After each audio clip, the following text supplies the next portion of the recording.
All right, folks, welcome to You Rotted, the segment where you guys can basically email us stories of times where you rotted. All right, and you can do that by sending us an email to fiercekingz@gmail.com. You can also hit us up on Twitter, Instagram, and definitely on YouTube. We're trying to grow our YouTube channel, trying to get those subscribers up, so please follow us. And that's about it. So we got a submission from our buddy here that goes by the name Heater. And instead of reading it out, I'm just going to explain it. I hope that works for you, Stu. Yeah, that's great. Fuck it. Let's just get into it. So Heater writes, and by the way, this is a story about the first date he had with his current wife. Okay. So Heater's been basically skiing his whole life. To the point where he's actually been an instructor in Whistler, BC. So I think it's fair to say that the homie knows his way around some good pow-pow. You know what I'm saying? Yeah. And so when he met his wife, which I guess was just a girl at the time, she mentioned that she's never been skiing before. So he's like, listen, man, I'm going to impress this chiquita muy bonita. Yeah. And I'm going to take her up the baby hill and teach her the skiing basics. All right. Yep. And so this is like their first date, which is actually a pretty hectic date if you think about it. Yeah. And so the fundamentals of skiing obviously stem from learning how to turn. If you've ever gone skiing before, you got to learn those pizzas. And that's exactly what he does. So he's teaching the pizza turns, you know, the French fries, all that good stuff. The stuff they basically teach you when you're 6 and not 25, you know? Yep. And she ended up doing pretty well.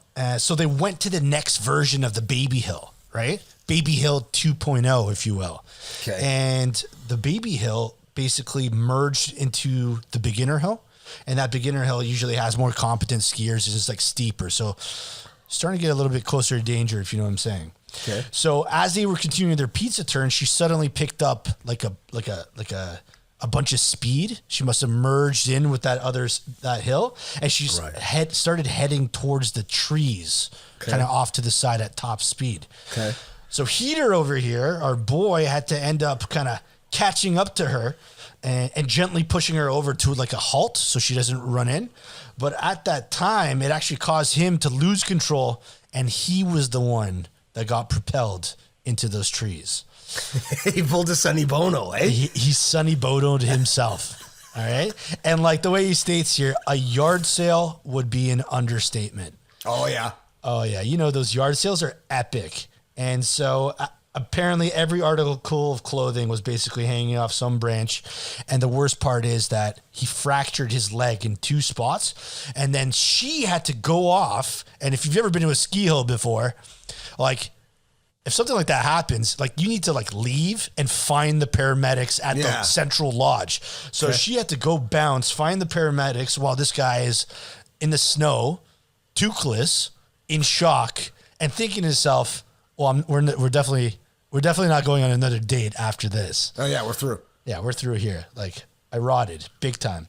Now, the good news is they ended up getting married, which is awesome. But anytime someone mentions skiing, he's always thinking about how badly he rotted. And you know that she's poking and prodding too. So yeah, this is ammunition. I mean, there's definitely a relationship that everybody has once they get into that position with their partners or spouses or whatever, that you're going to be poking and prodding the bear at any time where you can. And this one is one that goes to the grave. Like, there's a few things to unpack here because first and foremost, homeboy fucked up big time. Yep. Because I know what he was thinking. You want to impress her. Of course. But I don't, you know, like the second you open up the story with being like, okay, it was the first date and he was going to do this. I don't know if I've ever heard of a first date going well, let alone like incorporating some form of danger. Someone's getting hurt. Like every time you're like, oh, I took this girl out to the putt-putt and then she accidentally hit the ball too hard and then knocked her out. Some shit like that. It never goes well. So in fact, you're best to just stick to the Zoom. First dates, only Zoom from here on out, unless you want to get into big trouble. And then second of all, you knew right off the hop when the course was clearly not very well designed I guess like an urban architectural perspective or whatever. Yeah. If the toddler hill, so you go the bunny, then you got the toddler, baby hill, then the toddler, and then it goes into the beginner, and that merges. You know how many casualties that they probably had on that fucking thing? Skiing is one of the there's so many casualties when it comes to skiing and just snow sports in general. Yeah. That it was a terrible idea to do this. Like usually on a first date, even people say, you know what? Don't even go to dinner because you should stay away from food. You get something stuck in your teeth. You know, you have to burp.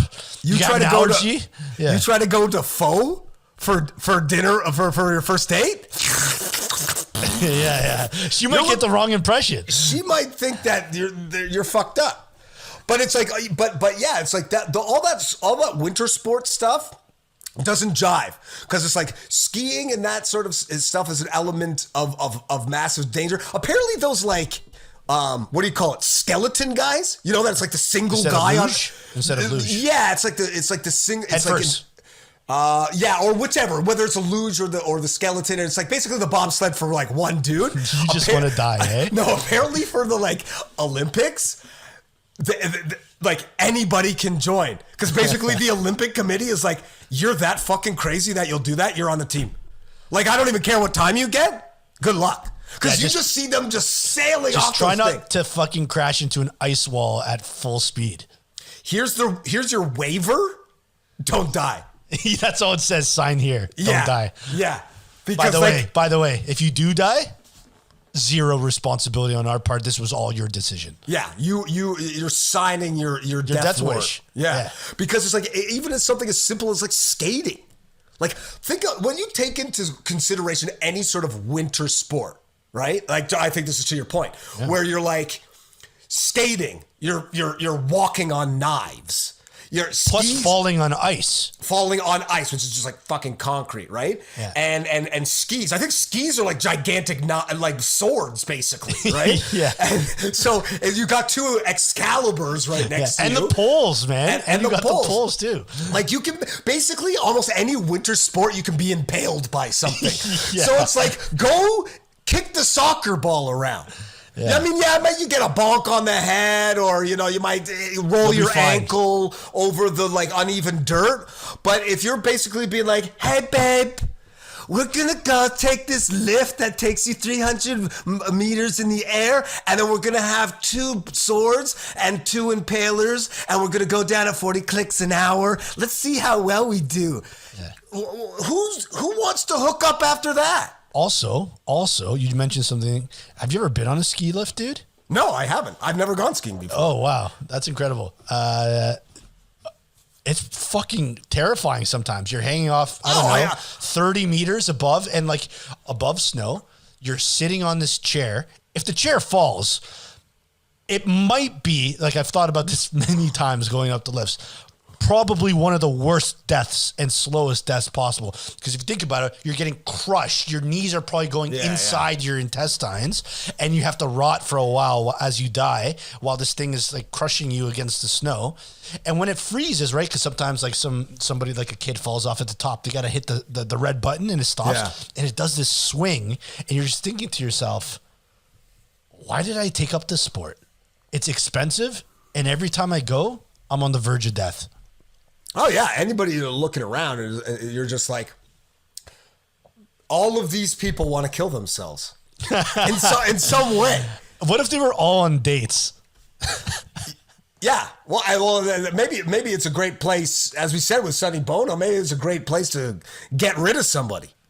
You're like, oh, yeah, he went off the trail and I never saw him again. Yeah. He had an unfortunate accident.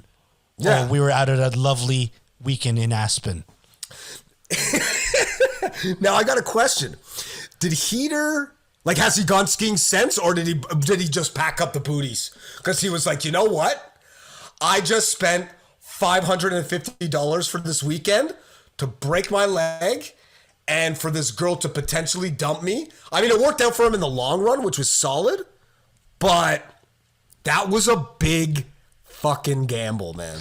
Big gamble. And what I want to really think about is like what was she thinking when she left him there? Because she kind of left him to die. Like he couldn't. I bet she was thinking, I'm just going to leave him there and take off. She's like, man, this guy is a bum. If this guy wasn't my ride home, then I think I just leave him here and bounce. Yeah, I hope she. If she was at Centennial Park, she would have taken a cab, but because they were at Blue Mountain, she was like, that's going to be about a $350 cab ride. I'm going to just stick it out. Yeah. I don't think they have many Ubers around here. No, exactly. Well, that was probably what 2006 or something like that. Yeah, that was a long 100%. time ago, or was that recent? No, you're right. It's probably a really long time ago. But yeah, I mean, I see where he's going, and I commend his valiant effort. It was valiant, but man, like keep it simple. Keep it simple, unless he wanted to go with the whole nurse me back to health, baby. Maybe that's what did the trick. Oh, yeah. Regardless, I want to say congratulations to Heater because you brought it.